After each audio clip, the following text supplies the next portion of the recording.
everyone. Welcome to a bonus episode of Life of UnMothered, a journey from hopelessness to hope. I hope everyone is having an amazing day today. Let me try to get this going.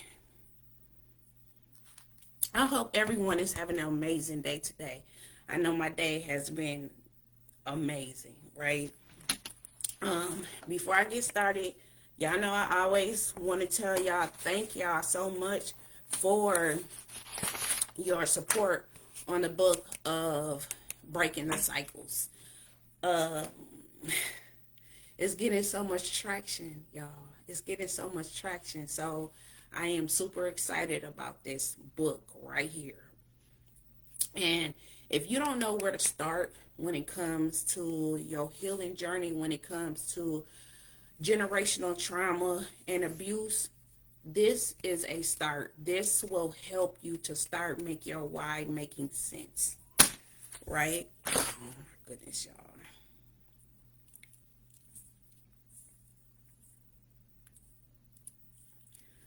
Oh my goodness, y'all. Here I go again. Didn't have on my mic, but hey. So this will start making your why make sense. So we gonna jump right on in. I don't know if I'm gonna do a full hour, but I'm gonna get as much as I possibly can done tonight in this episode because Spirit told me that this cannot wait since school is starting.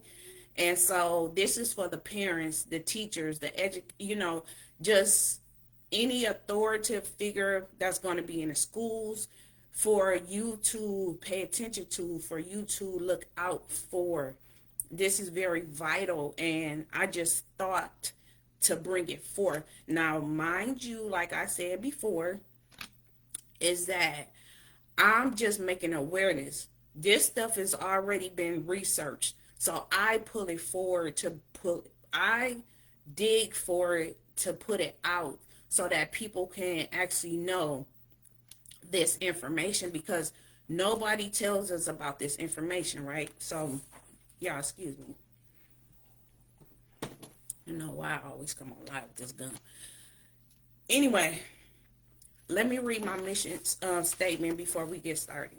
So, this show is born from the pain I never deserved and the healing I fiercely fought for. I know what it's like to be unmothered, to grow up without the nurture, protection, or love I needed. To be raised in trauma told me to stay silent and expect to smile through it all. But I also know what it's like to break cycles, to reclaim your voice, and to rewrite your story. My mission, my life's purpose is to shine a light on childhood trauma and abuse and the pain that most people are afraid to talk about. To expose the wounds that we were taught to hide and help others to rise from them too. This is more than a show.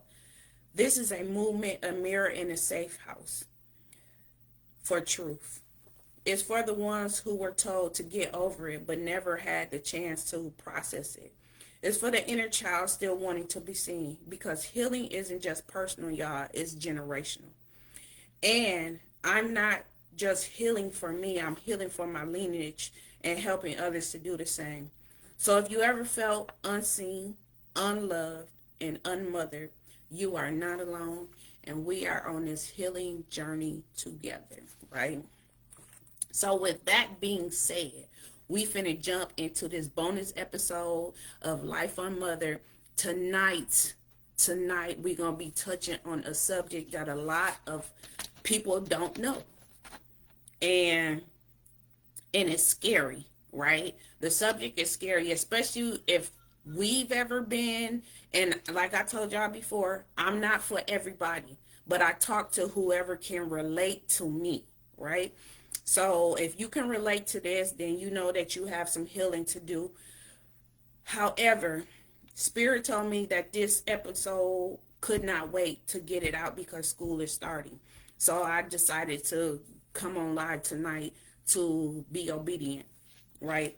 So tonight we're talking about ADHD, and generational trauma, which is PTSD, and a lot more.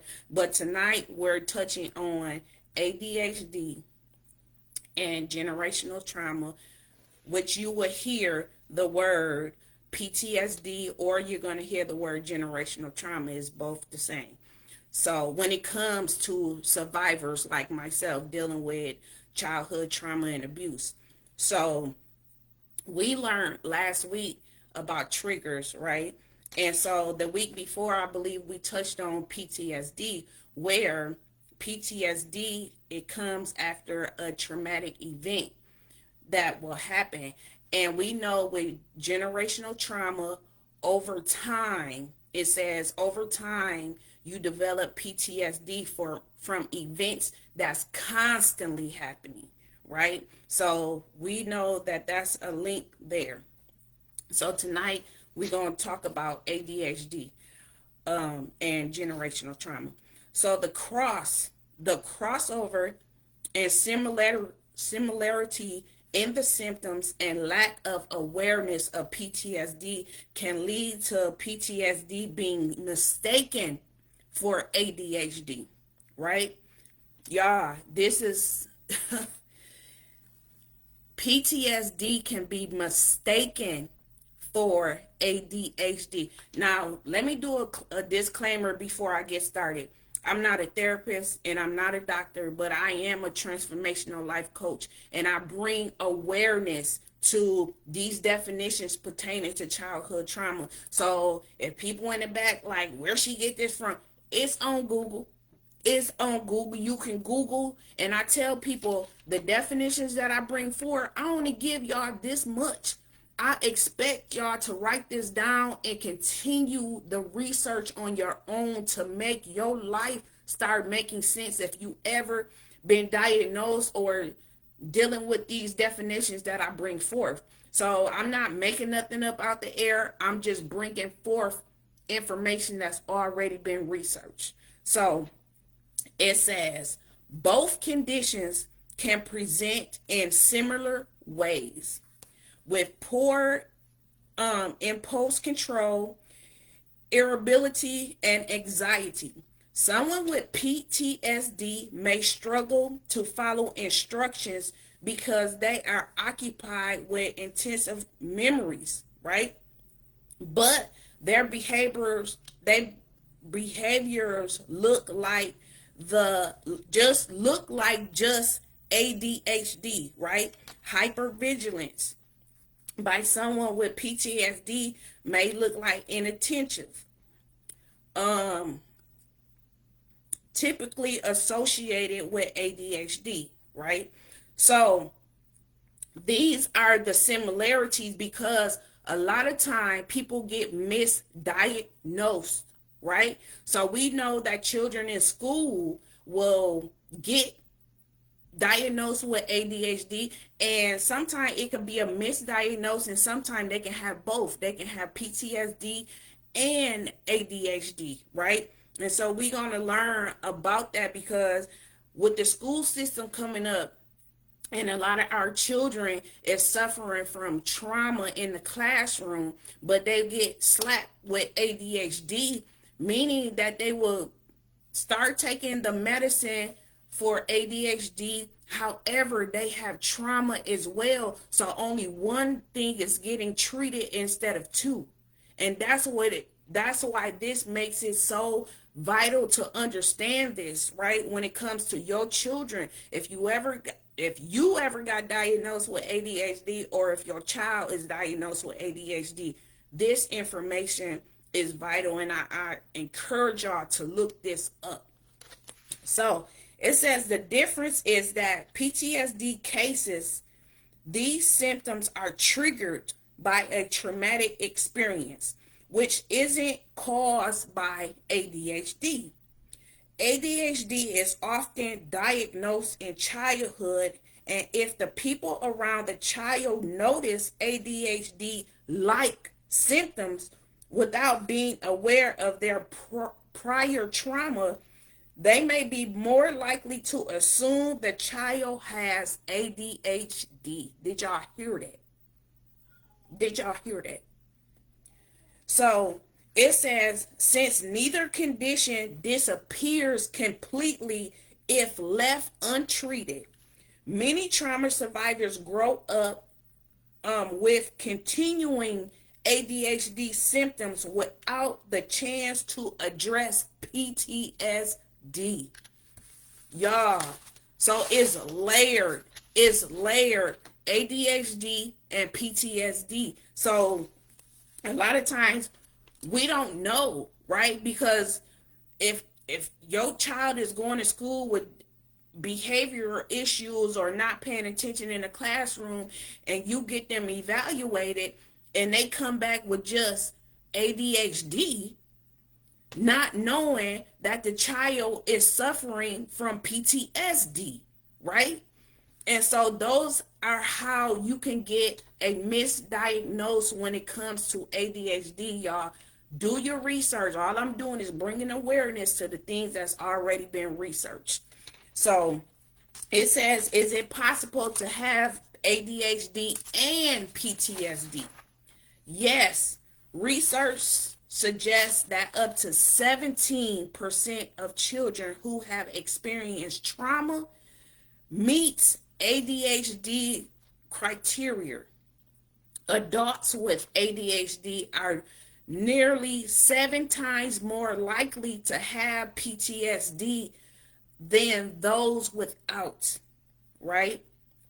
Adults with ADHD are nearly 7 times more likely to have PTSD with than those without. So that is scary. That is scary because while you at home as an adult, you've been diagnosed with ADHD, and we tell people we've been diagnosed with ADHD, not knowing that we're suffering PTSD behind that ADHD, right? And sometimes it can be both. Sometimes it can be just the ADHD, and sometimes it can just be PTSD, right?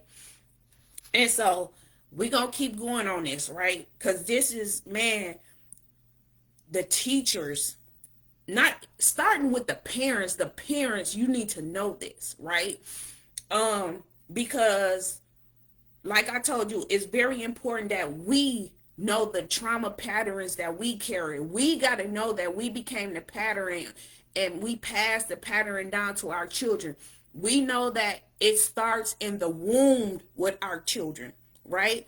And so as they get older, you will really see the signs of trauma, but it went unaddressed because nobody told us that the age of 3, 4, 5 and on up, we was already in survival mode. So who's going to tell us, right? So we already in survival mode, most likely suffering from PTSD, and then go to school, and then we can't concentrate, and then we get slapped with ADHD.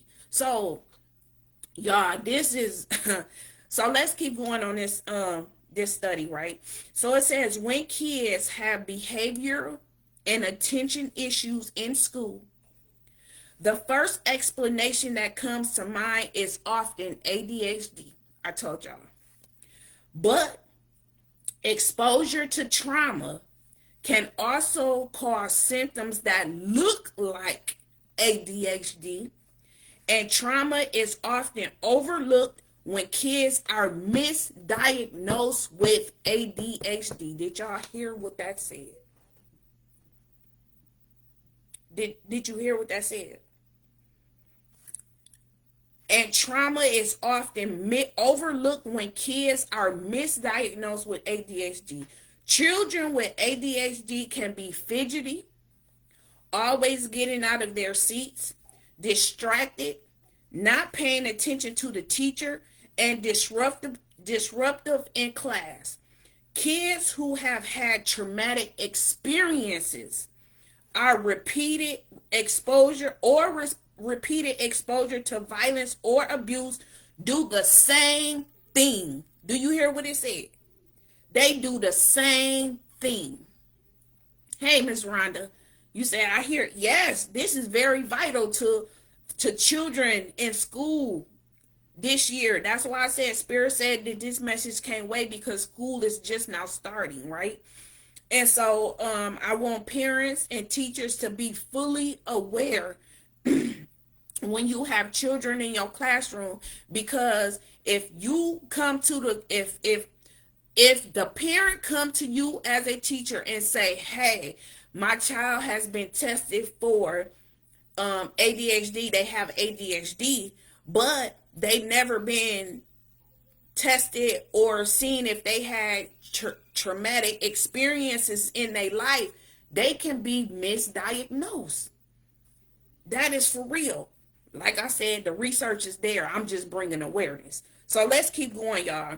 So it said, they do the same thing. They are usually sensitive to signs of danger or threat, which can cause them to be jumpy or unable to settle down. They may see people as out to get them, so they are prone to lash out. This is kids in the classroom. They may also have intensive thoughts about traumatic events they've experienced. And that can be that can make kids look spacey or distracted. They can make kids look spacey or distracted. Now these are kids that have PTSD and not ADHD, right? So it says these behaviors can look like symptoms of ADHD, and trauma may be overlooked by a clinician who is in. Look, listen to Lord, jeez. Trauma may be overlooked by a clinician who, in a hurry or reluctant, it says, or reluctant to ask the parent whether the child had a traumatic experience, right? But kids can also have both ADHD and trauma, like I told y'all. And kids with ADHD who experience trauma are more likely to develop PTSD than other kids. So should be monitored especially closely. Should be monitored especially closely, y'all. When the effects of trauma aren't recognized, kids don't get the help they need to heal. Did you hear what that said? When the effects of trauma is not recognized in school, the kids will not get the help that they need. This is very, very, very important. That's why it's so good. I don't know, man, if y'all can please share this out, because it can reach principals or something that can get this type of information to the teachers. Instead of just automatically suspending kids or punishing them, because they can be actually having a trauma moment, right? A trigger, right? In school. So because of their traumatic upbringing, that is, man, y'all, come on, y'all. And so it says, when the effects of trauma aren't recognized, kids don't get the help that they need to heal, and they are often treated as behavioral problems. Did you hear what that said? They're often treated as behavioral problems. Discipline with suspension, which makes their symptoms worse. Come on, Spirit. It makes their symptoms worse, right? Because they only treating this child for ADHD and not trauma, right? So it says, if a child has experienced trauma, if a child who has experienced trauma is treated with stimulant medication for ADHD, it can increase their trauma-related anxiety. That's why I said the misdiagnosed and they getting on medicine, They don't have ADHD. They have trauma. And it says when they start to get on the medication for ADHD, it can increase their trauma related anxiety. Y'all. Making them more on edge. It says making them more on edge. If that happens, a clinician may want to switch them to a non-stimulant medication, right? Y'all, school year is starting. School year is starting, right? And y'all gonna have to excuse me because I'm kind of everywhere, but I'm very passionate about this, right? I never been diagnosed with ADHD, right? But I was with PTSD.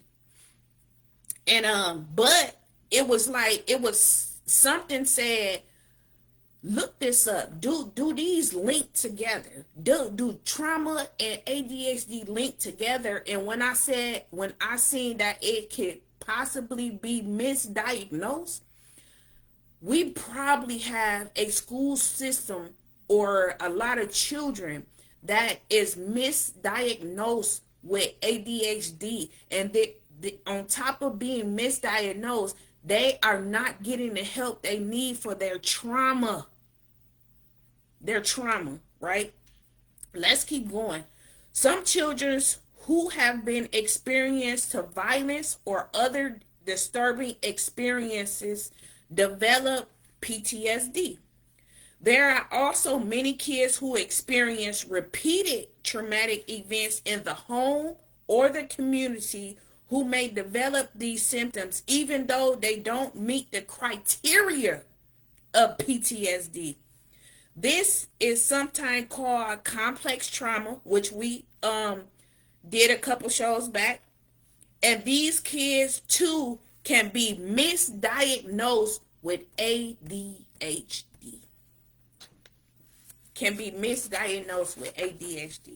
Because of their home environment and the community. And then when they experience those things and they take them to school, you trying to balance school while at the same time you trying to balance home life, which is chaotic, and domestic violence and all of this stuff. So it's not balanced, right? And so on top of that, you get to school and the teachers only see one side. They only see the behavior in school. They don't know what's going on at the home life. They don't know. That's why I told y'all when they say what happened behind closed doors stays behind closed doors, it really don't. Because in actuality, it's showing in your child's behavior at school, right? And not saying that this is for every child. I'm not saying this, but if you know when you see this, you know that your house had domestic violence in it, chaos, emotional abuse, verbal abuse. You know the stuff that's been happening in your life. So you know what's been trickled down to your child, right? And you send them off to school and you expect them to learn, but they can't even concentrate because they're fighting PTSD. But yet the school don't see that part. They just label them as ADHD. And so that's misdiagnosed, right? So, y'all, let's keep going. And adding to this confusion, kids also can also have both ADHD and trauma, like I told y'all. Man, y'all, this information is it it's for real. It's for real. And so let's keep going. So it says, why is it important to rule out trauma when you getting your child tested for ADHD? Why is it important to rule out trauma, right? If trauma goes undiagnosed and a child is treated with stimulant medication for ADHD, in some cases, the medication can increase trauma-related anxiety, making children more hypervigilant and on edge. If a child is known to have both ADHD and PTSD, a stimulant medication makes them more anxious. A clinician would likely decide to switch their medications, like I said. Most importantly, when signs of trauma are misdiagnosed as ADHD, children are unlikely to get the specific support they need to deal with the trauma in a healthy way, right? Unless they get treatment to address the trauma with something like a trauma force cognitive behavioral therapy, right? Their symptoms aren't likely to improve. It tell you, if your child don't get therapy for their PTSD, it's not going to improve. And all we doing is just labeling with PTSD, with ADHD, right? When they're fighting maybe both or just the PTSD. So it says ADHD treatment is not going to help them process the trauma. Did you hear what it said? PTSD medication is not going to help them or you process the trauma, right? It won't help with their relationships with others, how they see the world, how they view themselves or their future. They're still going to have difficulties managing the thoughts and feelings that come along with having experienced the trauma. That's what it says. That's what it says, y'all.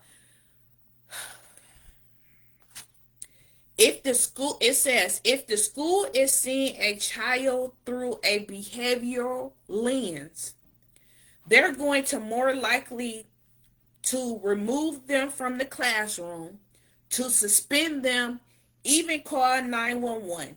And again, that is not the supportive environment that the child who has experienced trauma needs to heal, y'all. So suspension is not going to do anything if your child if your child is dealing with PTSD, right? Suspension is not going to help them at all. So it says, we're going to keep going, y'all. I'm going to try to get as much as I can. Everything that I got highlighted, I'm reading, right? So it says, it's especially critical to be alert to the possibilities of misdiagnosed in the communities where there is a high level of violence, y'all. In populations where kids are exposed to a lot of community violence, there are higher rates of ADHD diagnosis. It's possible that some of these diagnoses are missing signs of trauma. Did y'all hear that? Did y'all hear that? Studies show that students of color are more likely to be treated for behavioral problems, which can lead to misdiagnosis. Us. Right? Us. Because why? We went so long with unaddressed trauma that went unhealed because it went unaddressed. Nobody talks about this in our community, right? We don't even hear the words. We don't even have the words for what we're experiencing, right? So we go by pretty much what the schools say, what the doctors say, because we're uneducated. We're uneducated about this stuff that's already been researched, but it is hidden from us because we don't like to read. We don't like to dig for information, right? So it says kids are more at risk where there is poverty, whether it's in the urban or rural communities. Where there is poverty, there's more trauma. It says that. Where there is poverty, there is more trauma and usually fewer educational resources and tax teachers. And kids often hide. Do y'all hear what it says? Kids often hide traumatic events. Lack the words. I just said that we don't have the knowledge, we don't have the wording, we don't have the names for this stuff. They hide their traumatic events. They lack the words to explain them, or don't see or understand them for what they are. Y'all, that was us. Survivors, if you can relate to me on this show, that was us, right? We had to hide what was going on. What goes in this house stays in this house. We couldn't talk about it. Period. Point blank. Period. Right? We didn't have the words at all. We didn't have none of that. Right? That wasn't floating around in our community about traumatized and all of that stuff. It was never none of that in our community being talked about. So we didn't have those words, right? And even if we did have all of this, we couldn't explain because we didn't know what the feeling was. We didn't know these emotions. We didn't know what we were feeling. Right? So that's why I said trauma get passed down like an heirloom through the family, with silenced and without names. Right? And so we become unconsciously, we become the pattern that's been passed down to us. Then we pass it down to our children. And while they're in school, they're trying to fight their feelings, don't know what they are, don't have a clue what they're dealing with in their body, trying to keep secrets, right? Without telling nobody that they probably seen they mother and father in a physical fight the night before, keeping secrets, right? And then don't even just know the lack of words to say, period. So they are in school trying to balance all of that out. And then they come tell you, because your child can't focus for a long time, that your baby got ADHD. That's deep. That's deep, right? So let's keep going. That said, trauma can happen anywhere to any child and is often invisible to outsiders. Did I tell y'all that? It's often visible to outsiders, y'all. You don't know if there's, it says, you don't know if there's domestic violence going on at home. Didn't I just say that? You don't know if the child has been in a terrible car accident. You should always consider what happens to this child that might be causing them to have behaved this way. Right? A series of questions about traumatic events should be part of the standard evaluation for any medical health challenges.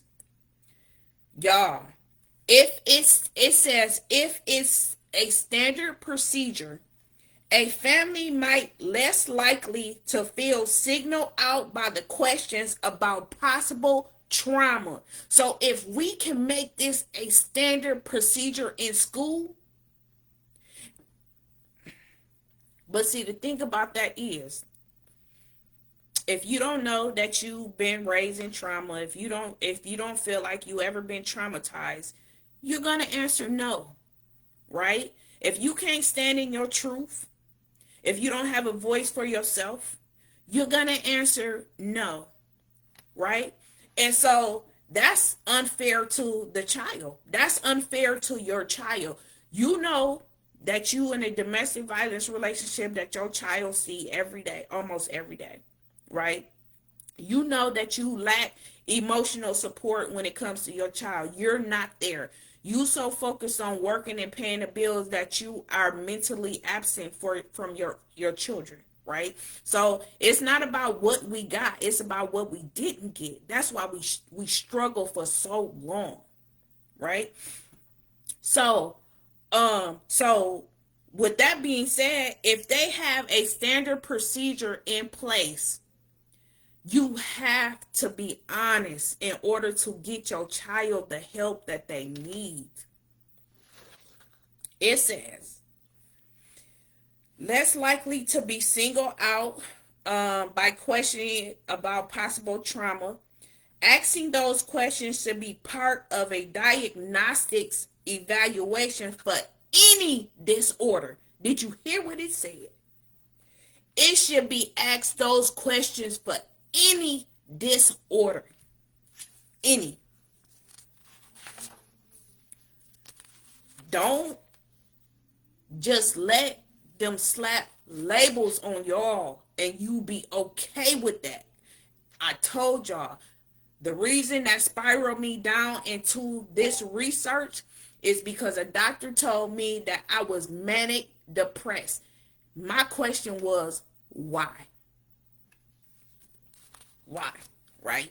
I didn't just walk away and tell people, oh, well, they said I'm manic depressed and I got to take this medicine and be satisfied with that. No, I want to know why. Right? So let's keep going. So it says, and this is for parents. This is for parents. How trauma linked ADHD appears at home.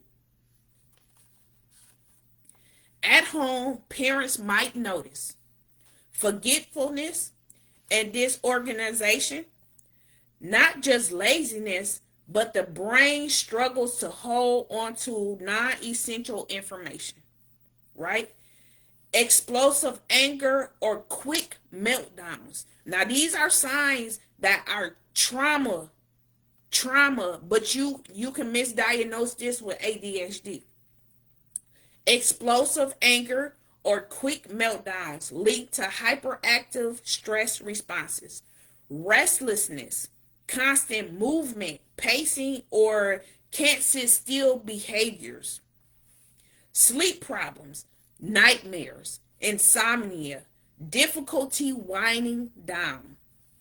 Hypervigilance, always watching, listening, or overreacting to sounds or conflicts in the household, y'all. So with this being trauma-like ADHD appearances, right?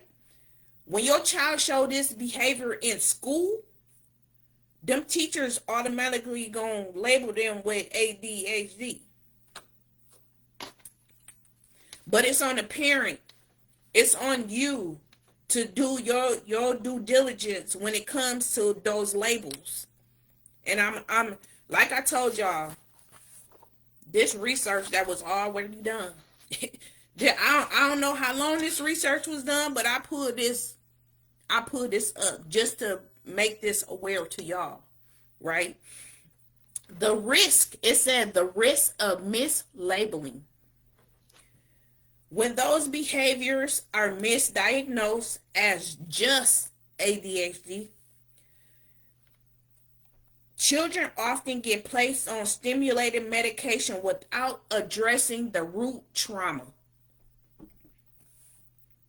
Feeling misunderstood and punished for trauma-driven behaviors. You're punished for trauma-driven behaviors in school, right? You miss out on trauma-informed interventions like counseling, family therapy, or safe adult support. You internalize shame. I'm broken, instead of I've been hurt and I'm healing, right? These are key questions for the adults and educators to ask yourself when you see your child misbehaving. Is this behavior about attention and impulse control, or Is it a survival response? Sometimes it's both. But making the distinction changes how we respond, right? It changes how we respond. So, y'all, it is, oh my God. So, I'm going to keep going. I got 20 more minutes. I told you every highlighted piece is going to get read because this is important, especially with school starting, right? I don't know if it's things that can be put in play to help with at the school to reinforce some education for the teachers or anything or that nature that can really hone in on this behavior and say, hey, you know, where's this disturbance coming from? Is it something deeper? But some teachers, they don't care. They there for a paycheck. They won't care about your child. So it's important for the parent. It's important for the parent. If your child get diagnosed with ADHD, tell them that you want to get tested for trauma, right? Trauma infused therapy, or I gotta look back and see what it says, but you have to get tested, y'all. Not just for diagnose evaluation for any disorder. So ask questions. It says asking those questions should be a part of the diagnostics evaluation for any disorder, right? So y'all, we let's keep going. How trauma shapes the ADHD brain in school. Hypervigilance in the classroom. A child who grew up in chaos. Y'all listen to this. A child who grew up in chaos, yelling, unpredictability, abuse, neglect, often scans for danger instead of paying attention to the teacher. Did you hear what it is? Come on, Spirit. To the teacher, it looks like not paying attention. But really, the child brain is prioritizing safety over math problems.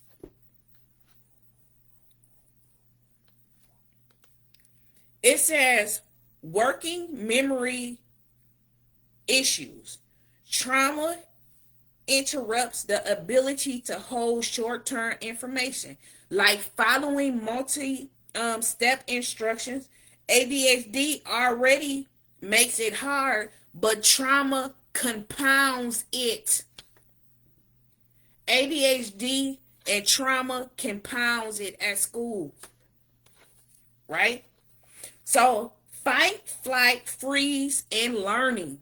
Fight, flight, or freeze in learning. A pop quiz, a teacher raised voice, or a peer laughing might trigger a trauma response. The child isn't defiant, they're in survival mode. Y'all, oh my God. They not defiant, they're in survival mode. Right?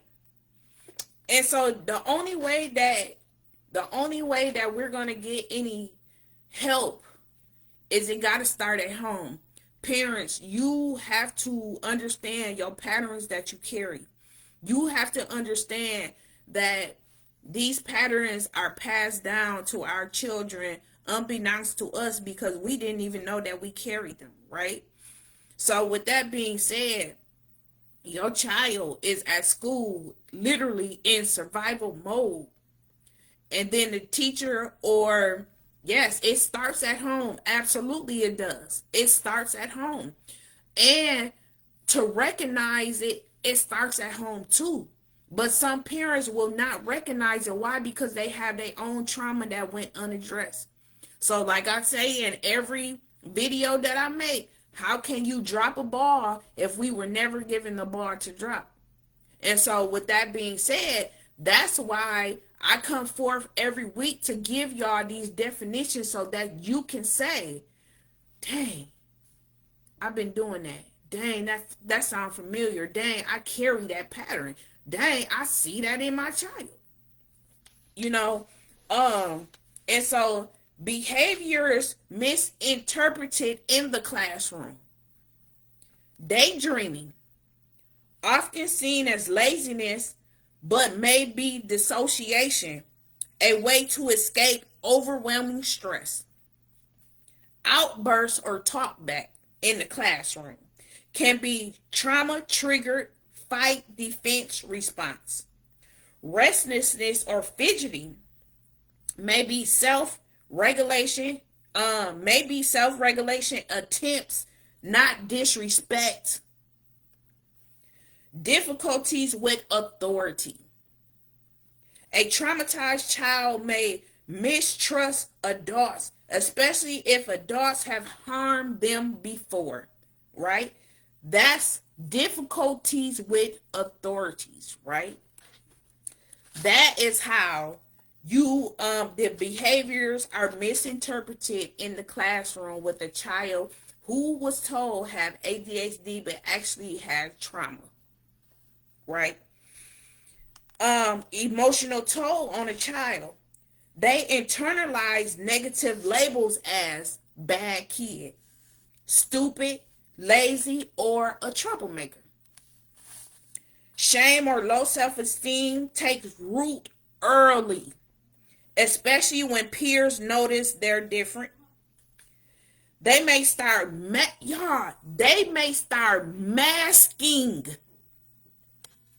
A traumatized child may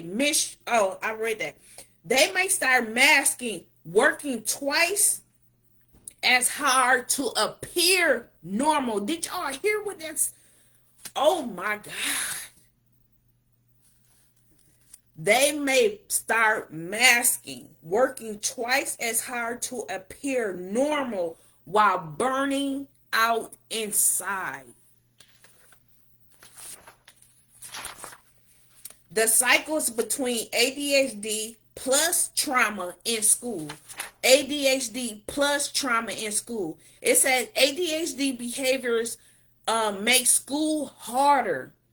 More mistakes, missed work, or impulsive blurts, right? Blurt out.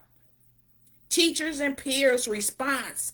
The teachers and the peers going to respond with punishment, isolation, or ridicule, right? That creates trauma, feeling unsafe, unworthy, or defective. Trauma then magnifies ADHD symptoms, and the cycle continues. Y'all. When I say that this information is vital, I am not even playing with y'all. I'm not playing. So it says one more thing. I got 10 more minutes. And I told y'all I'm getting as much as possible in because the school year is here, right? We can take these signs and symptoms. And when a child gets diagnosed with ADHD, we have to have in the back of our mind that, hey, they can have both. Is it trauma involved in this? Or is it just ADHD? Or both? Not just ADHD and then leave it alone. No. We got to go deeper. The children that's in school are our next generation, right? So if we can help them at an early stage, they don't have to figure out when they get our age as to what was going on with them. You said, Miss Rhonda said they don't want to deal with it and get the help. And that's the problem. That is the problem, that you don't want to get the help. And it's just like you say, you know what? I don't live back in my past no more. I outgrew that. I'm 40, I'm 50. My kids is grown, but if you look at it, like I told y'all down the line, a generation or two from now, you might say you fine, but your next generation or two that come from you, you can't tell me that they won't be in prison. You can't tell me that they won't be probably substance abuse, you know, passing on these traumatic events, right? That's why I say it's very vital that we understand the patterns that we carry.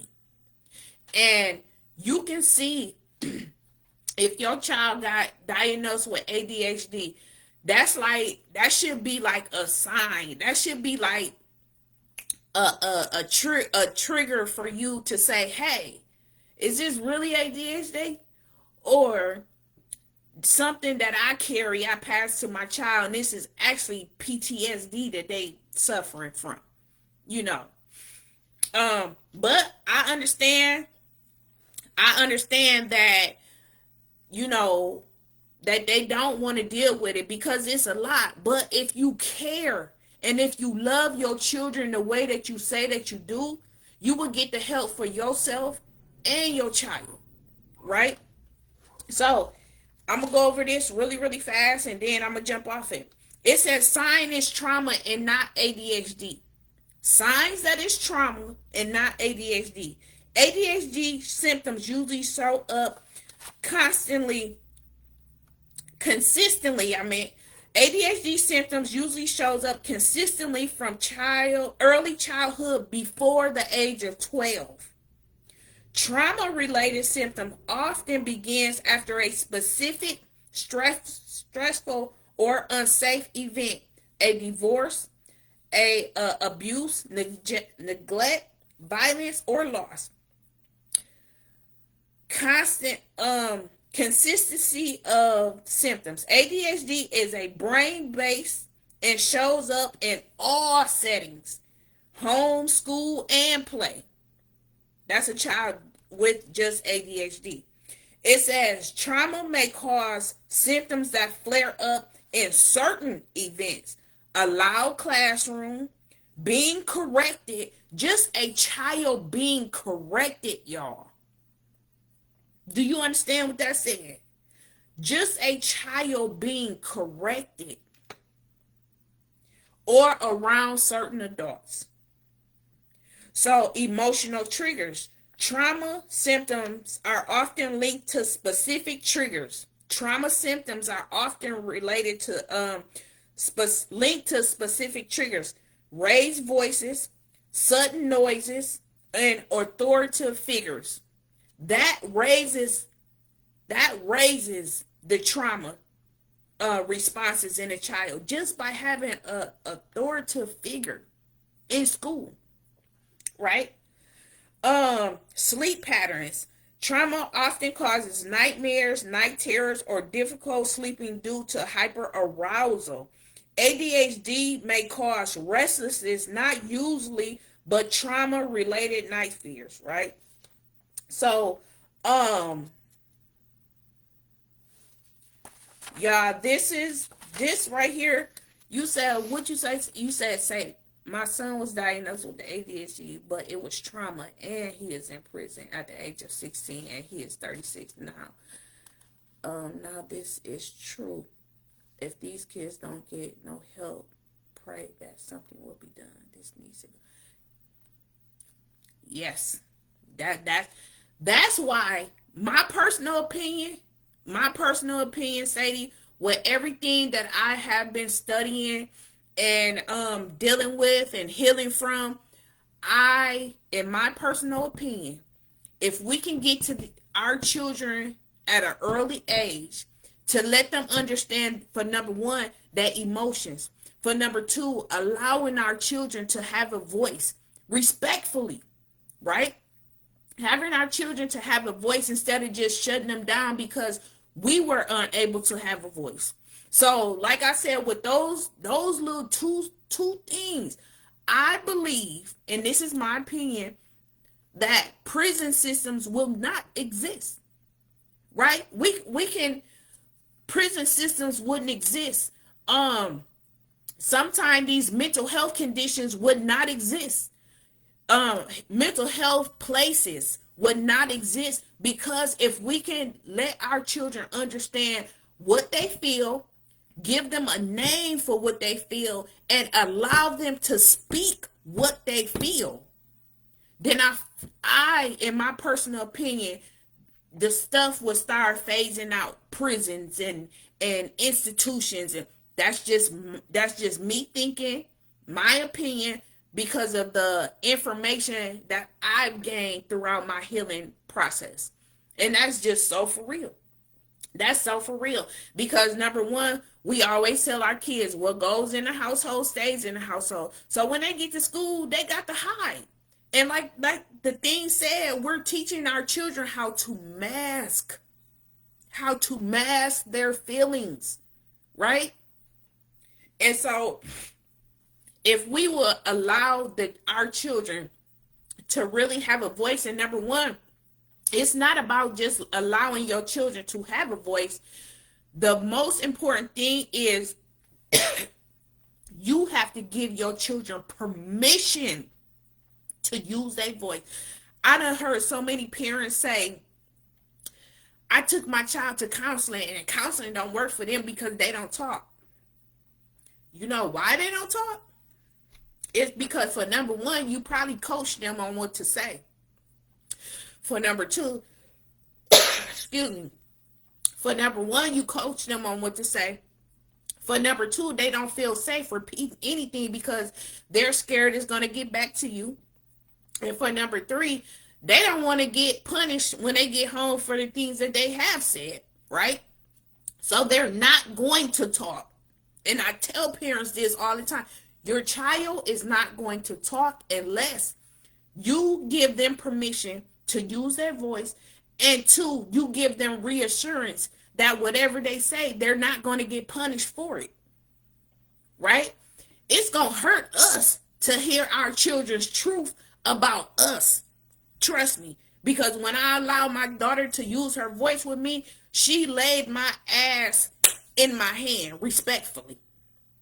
And I had to sit with that because I couldn't tell her, I didn't make you feel like that, when she was actually telling me how I made her feel. So, allowing your child to have a voice so they can start decompressing, because they done suppress so much, and then got to turn around and go to school, and then got to turn around and try to learn. That's why I told y'all, it's very important. And I use me as an example because, like I told y'all, I don't talk about nothing that I've never experienced. But me, instead of learning, I wasn't learning, right? I was just trying to get it so I wouldn't get in trouble when I got home. It wasn't learning. That was not genuinely trying to learn something, right? The only time that I really, really try to genuinely learn something if I truly like the subject. But anything else, I needed to get it, and I will go off on the teachers if I didn't get it, because when I got home, it's like like your parents will tell you, well, why you wasn't paying attention in classroom? You should have been paying attention in classroom. But by them suffering from unhealed trauma, their minds is wandering. They're in survival mode just because the teacher raised their voice. Just because they came in contact with an authoritative figure at school that's trying to boss them around or do whatever they doing, they already in survival mode. So trying to learn is out the window. That stuff is out the window, right? And so, like I told y'all, it's 9 o'clock. I try to get through as much as I possibly could on this subject. I appreciate everybody that's tuned in to this episode. It was a bonus episode because Spirit told me that this information could not wait, right? I encourage y'all to get on Google, do your research on ADHD and trauma, right? Because your child can be diagnosed with ADHD when in actuality it's trauma, right? And we have our children on this medication when they need to be in therapy, understanding the trauma that they're holding. Y'all said thank you for this. Yes, y'all are so welcome. Y'all know y'all been rocking with me from day one. I love y'all so much. Um, so I encourage y'all. And if y'all see something in this video that can help a teacher, that can help the school system, right? Because I feel like the teachers really need to gather around on meetings or whatever they meetings that they have with the principal. This subject needs to be talked about, right? This right here, you need to pay attention because it's not always a disruptive child that's being, that's, a disruptive child intentionally. They're in survival mode and look, some kids be at school fighting for their life. They really do. And that's why you get the same child that's repeatedly getting suspended from school, because it's just not that. They're suffering PTSD and maybe ADHD, both. So you can have one or the other, or you can have both. Y'all do y'all research. Don't just let them slap these labels on y'all. Do your research. You said you never gave.